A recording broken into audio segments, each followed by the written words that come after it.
Le pape François est décédé à l'âge de 88 ans des suites d'un AVC et d'une insuffisance cardiaque, a confirmé le Vatican, provoquant un choc au sein de la communauté catholique mondiale. Le défunt pape, connu pour son humilité, sa compassion et son plaidoyer en faveur des pauvres, est décédé à sa résidence de la Casa Santa Marta, où il avait choisi de vivre plutôt que dans les appartements papaux traditionnels. Le corps du pape sera exposé à la basilique Saint-Pierre à partir du 23 avril, permettant aux fidèles de lui rendre un dernier hommage avant ses funérailles prévues le 26 avril à 10 h, heure locale. Les hommages affluent de la part des dirigeants mondiaux. Trump l'a qualifié de « bonhomme » et a ordonné que les drapeaux soient mis en berne.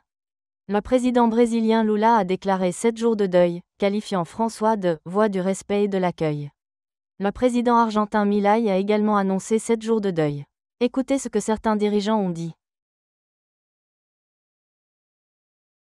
Sí me gustaría trasladar unas palabras de recuerdo por el Papa Francisco y también unas palabras de afecto. A lo largo de estos años he tenido la ocasión de poder conversar con él en varias ocasiones y siempre supe que estaba ante un amigo de España y un referente moral y espiritual para millones de personas.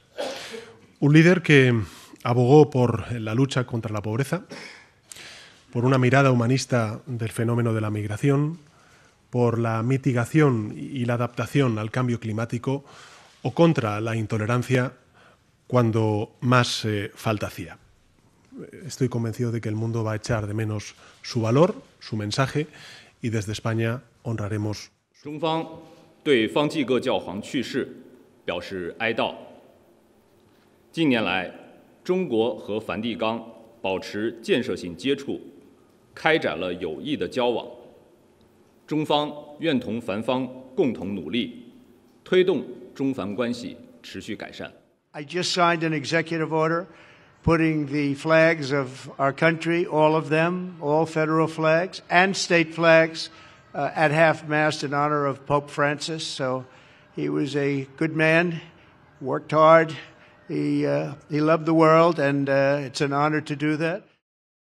Entre-temps, des dirigeants mondiaux, dont Donald Trump, Emmanuel Macron et Volodymyr Zelensky, ont confirmé leur présence aux funérailles, soulignant l'importance mondiale du décès du pape. Entre-temps, les cardinaux se sont réunis aujourd'hui au Vatican pour planifier les funérailles du pape François.